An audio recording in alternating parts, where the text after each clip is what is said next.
More than 4,000 people gathered on October 23, 2009 to celebrate the 49th anniversary of the Tibetan Childrens Village, or TCV, in Dharamsala, India. The celebration included many festivities for the school children and community members, such as the presentation of student awards, performances by student groups, Tibetan songs and dances, and a TCV singing contest. As an integrated school and community, TCV educates nearly 17,000 students ranging from primary to high school level, and the school continues to grow as hundreds of children escape from Tibet every year.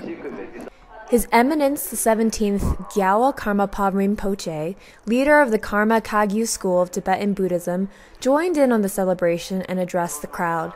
He spoke of the vital need to preserve Tibetan culture, language, and religion in order to continue the fight for Tibetan justice and societal progression.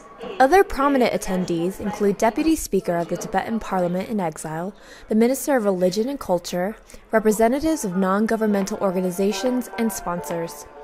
2009 also marks the 50 years of the Tibetan community in exile.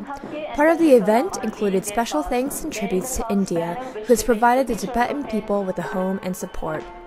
TCV was founded in 1960 to look after Tibetan children, many of whom were orphaned or living in poor conditions and health.